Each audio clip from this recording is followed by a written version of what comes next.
Yesterday was very emotional, so couldn't stay long in the room.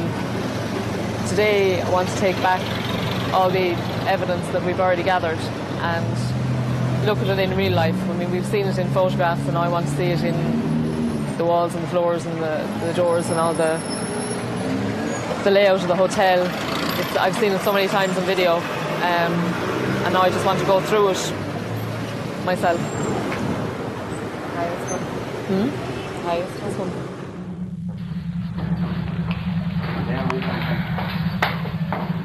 Again.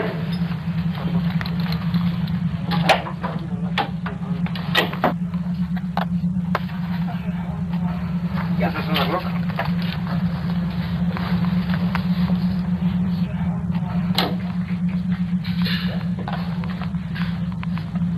This is the video from what was leaked from the Utrecht police. So this is Rose's room, or Eduardo's room, room 458. You can see the telephone. There's a gun under the pillow, placed neatly under the pillow. The video follows out through here.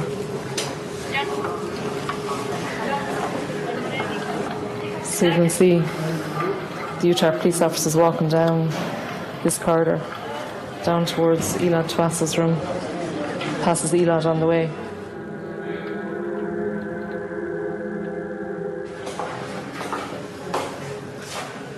So what's happening here is he's gone into this room here, and they've put a bag in a cupboard,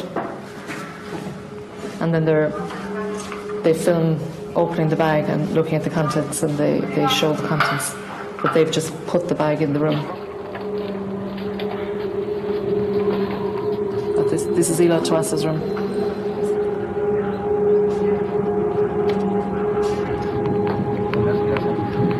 So when they come out of this room, there's a person kneeling just here in this check shirt.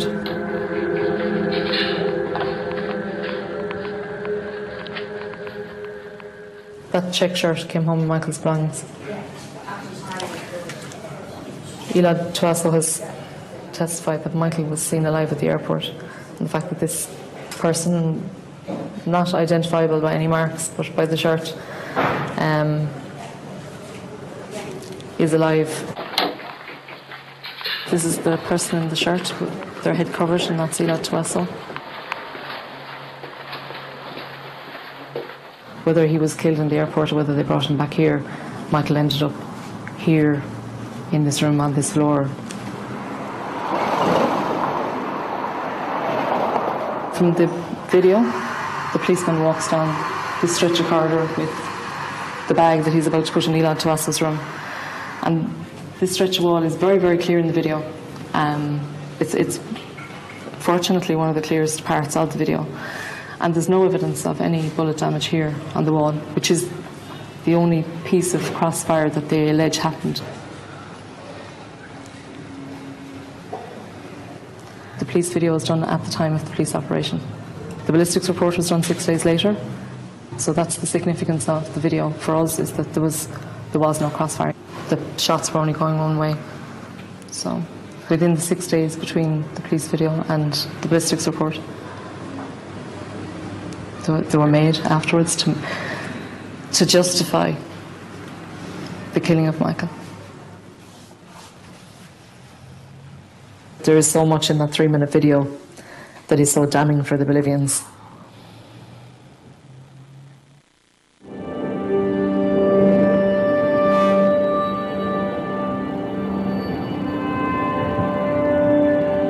Shortly after Michael was killed, the Bolivian authorities released photos and video footage of Michael with guns, and I've always said since the beginning that there was no context with those videos.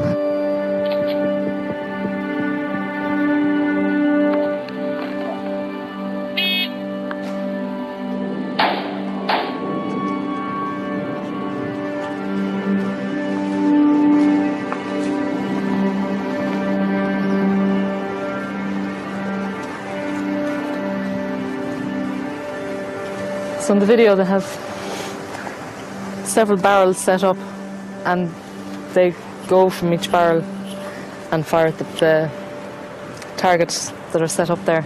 And when they're finished, they start walking around, look at how well they did or didn't do. When somebody wants to come and use the range, they have free access? Yes, you can pay an instructor, or if you can pay for guns. Okay. To get guns. How do you call it? To hire, to rent? To hire, to rent guns. To rent the guns? Yeah, you can rent guns. And just looking at this, they're live Yes. ammunition? Yes.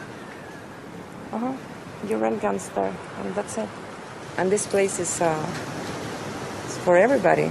It's a park for families. Park for families? And there's no restriction or laws on guns? Or at that time there was no restriction on guns? No. Is there now? No. You can bring your own guns here. All kind of guns. People out here, this is quite normal. Yeah. But in Ireland this wouldn't be possible.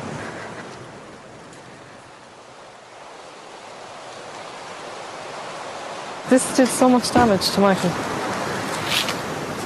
And it was presented on a Irish national TV as evidence.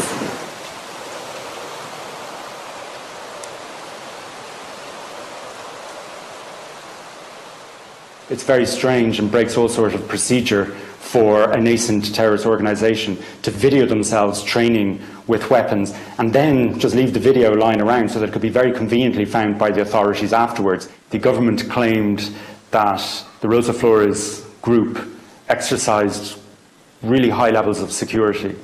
And in his questioning by Sousa Walter Andrade, who led the hotel raid, the police officer who led the raid, he said that they had the security expert who had headed up security for Shell, an Irishman called Michael Dwyer. And that's very strange to anyone, it seems, who knows what the security operation in Shell was and anything about Michael, his background, his age, even. It's just complete nonsense. That isn't to say that they weren't shooting the guns to learn how to use them properly for some sort of illegal action later. But it's also not to say that maybe Michael and others who were participating in it thought, finally my bodyguard training has started and it's underway.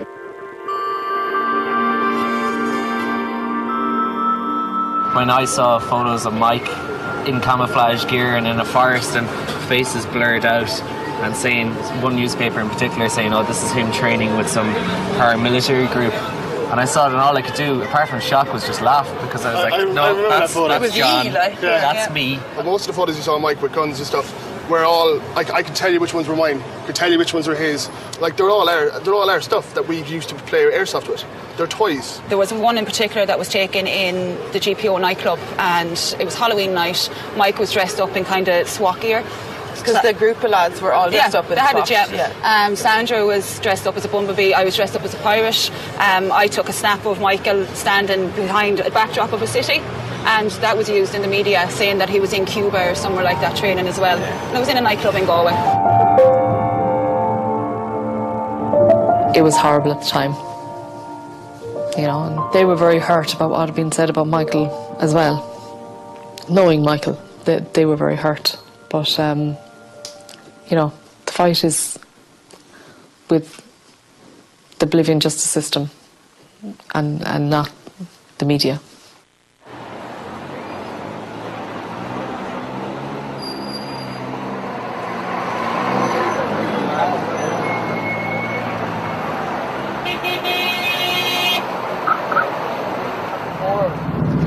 As far as I can gather, Michael didn't spend as much time with Eduardo.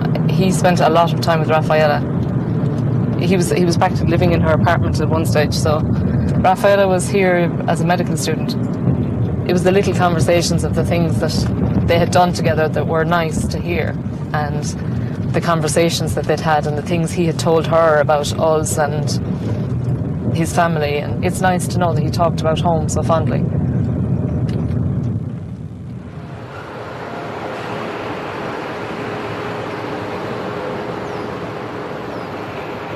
I'm so sorry.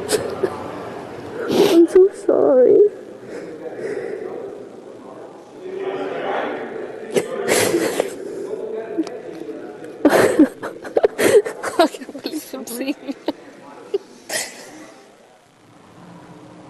So that was at the wedding. So that was, I knew it was for me. So I was right across the table from him. But he always had a big smile. He was always... I have that up on his wall in the bedroom. I think it's a lovely one. We were dancing salsa. Salsa? Trying to. I don't know, Michael could dance like that. He couldn't.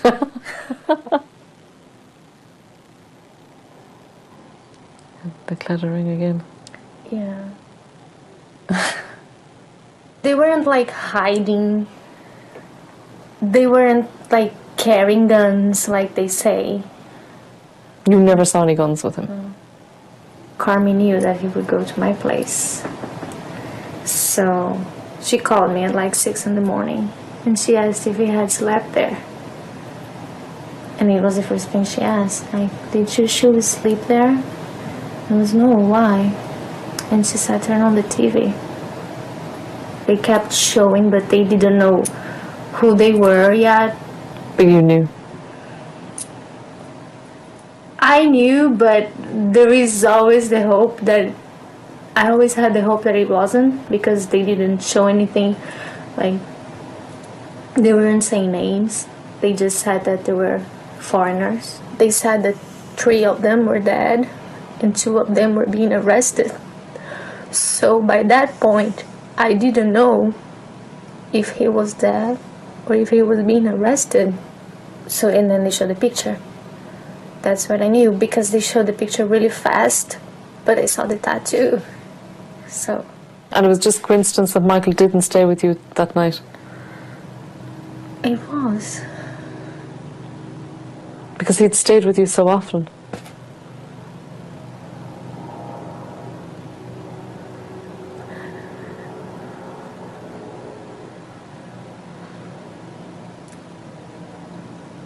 He said that he had to leave. When he arrived, he said that he would have to leave at midnight. But he asked if I wanted him to stay. And I said that no, that it was okay. What? Yeah. So, then he left.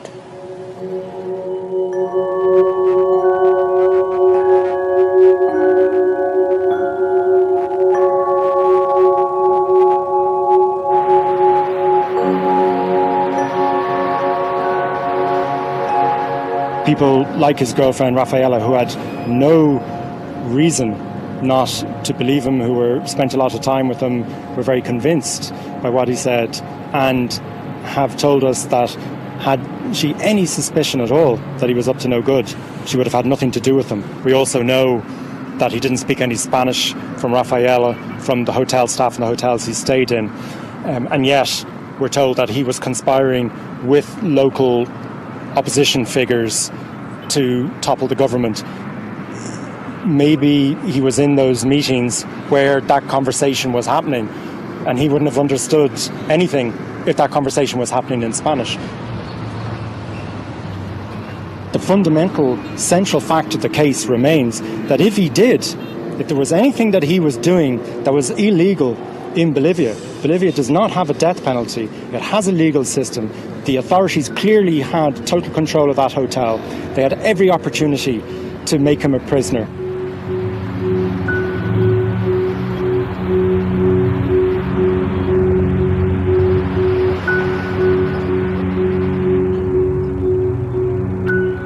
Organigrama que tenemos acá al frente. Manifestar en principio de que se trata efectivamente de una célula terrorista. We became aware that the chief investigator who had been appointed by the Bolivian government had fled Bolivia and sought exile in Brazil. And I suppose he was, we understood, the person who would have been on the scene early after Michael was killed, who would have established whatever evidence might have been there, and who'd also, been assigned to this case, so was given lots of time and resources to investigate it. we wanted to hear his version of the story. In his conversation with me in exile, he admitted that he knew what was going on was not necessarily correct or lawful. And he hinted that ambition got the better of him. That the government said, you know, if you can deliver this case, then maybe we'll make you chief public prosecutor in Bolivia. Very senior post. And that would have been a huge coup for Marcelo Sousa. He was then dumped by the government because he wasn't able to deliver what they needed, and they turned on him. And many people in Bolivia will say, you know, he was corrupt, but they will also say that he was manipulated by the government and then double-crossed, abandoned and forced into exile.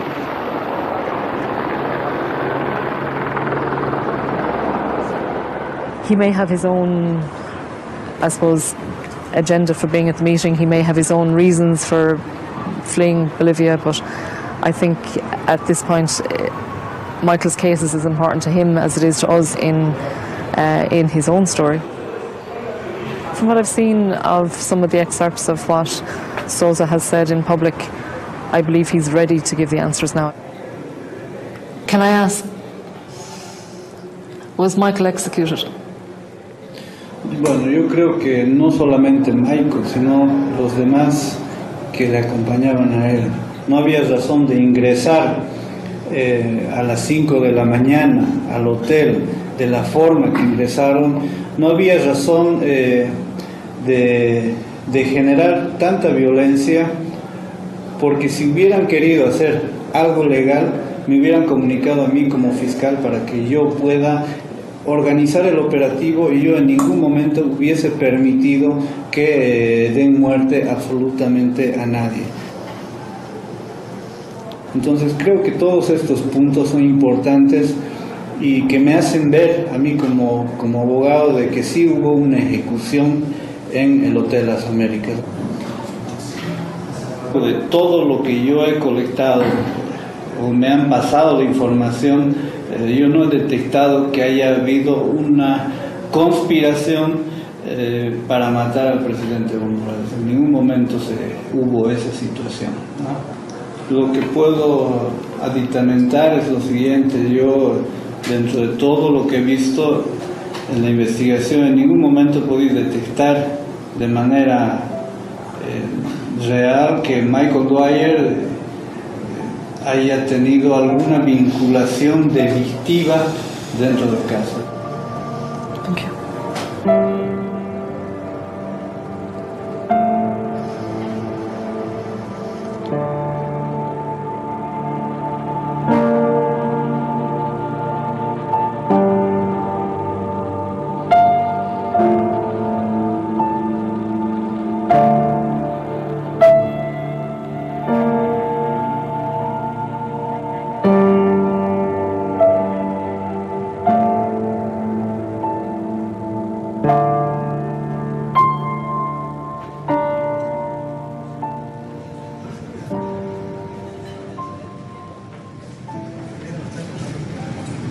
Good afternoon.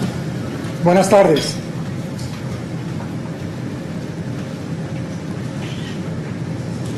Michael Dwyer was my son. He came into my life and that of my husband, Martin, on the 15th of June 1984. He was the eldest of our 4 children, and he brought such joy to all of our lives.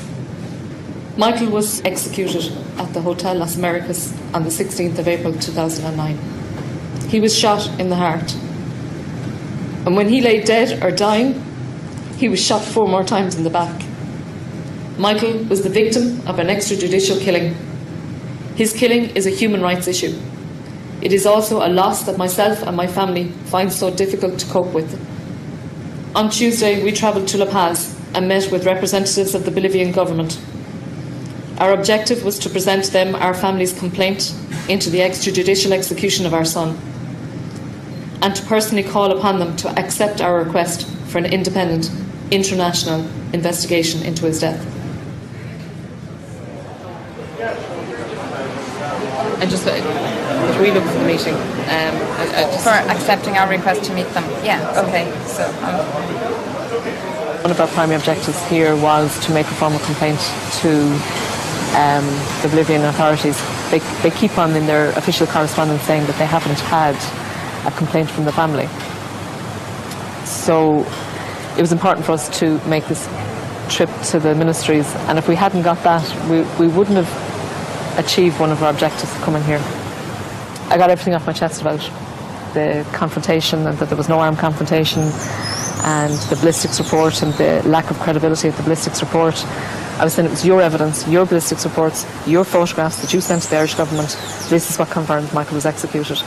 I also challenged him on the police operation and asked him why none of the UTAR police officers were involved, were interviewed at the time. He just couldn't answer. He just, head down, didn't answer.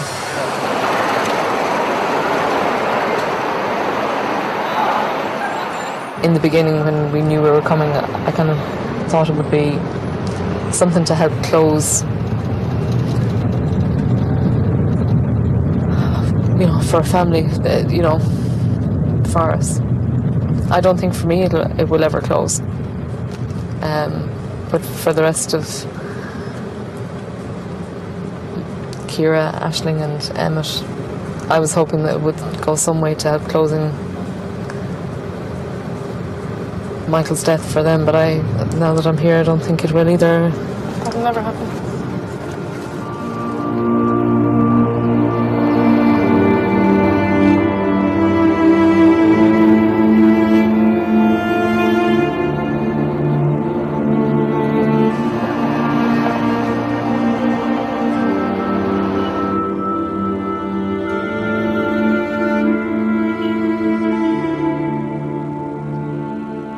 They admitted their guilt to a minor complicity charge in return for time served. And that must have been very difficult for the Dwyer family, because had he been arrested in the hotel, Michael could have been coming home then as well. And that would have been an opportunity for us to be able to ask him what was he doing there, and for Michael to tell his own version of events.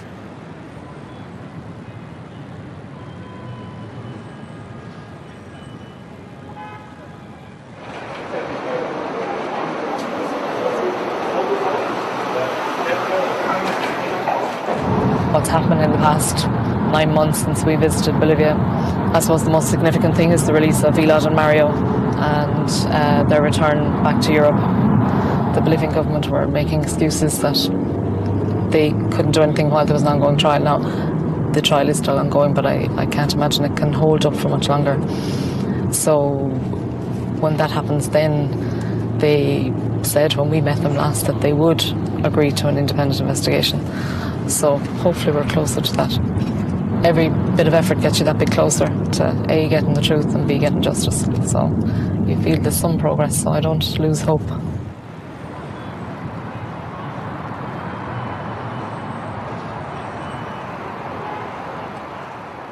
So obviously it would appear that there's a feeling of guilt by some of those who were involved, and there's absolutely, yeah. Even the public prosecutor, that's what he was saying, like he couldn't live, with that guilt anymore, that he had to speak out.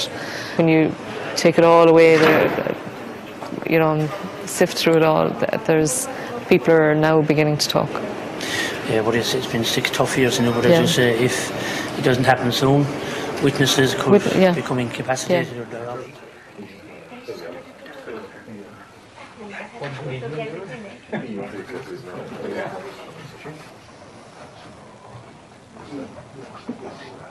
I don't want anything more than this. I want an international investigation.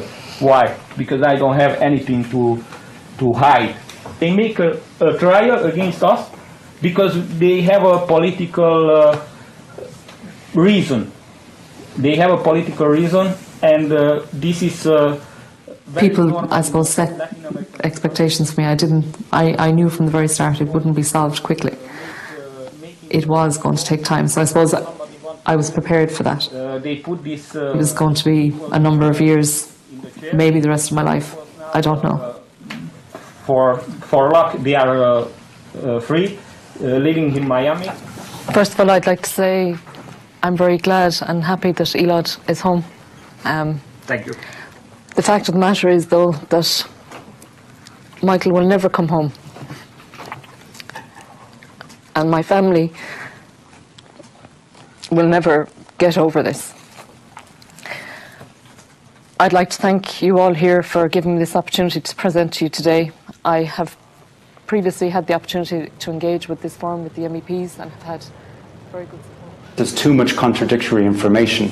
There's too many holes, there are too many gaps that need to be resolved before we can really arrive at a definitive version of events.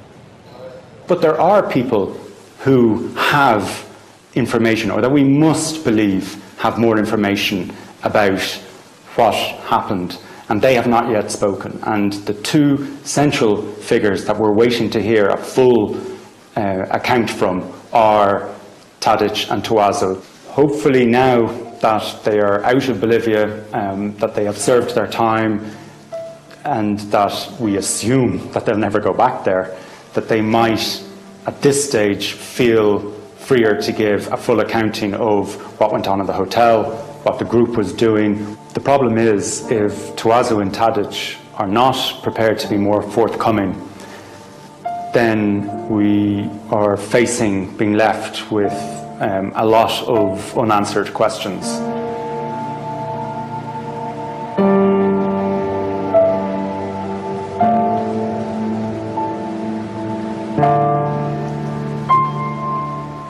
There's been so many developments over the past 6 years that it's almost like, well, another piece of the puzzle is solved or is coming into play, so that it doesn't seem like we've had 6 years of nothing happening. There's been so many developments over the past 6 years.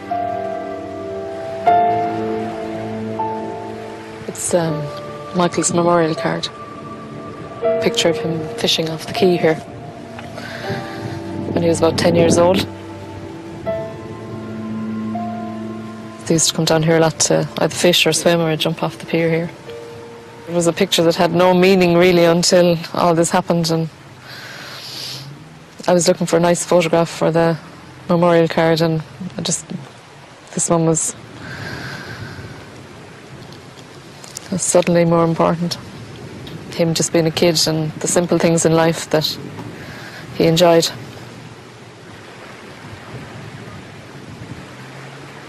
It's been so much about, in the last 6 years, about those moments in the hotel. Sometimes you just want to block that out for a while and just look at the good stuff.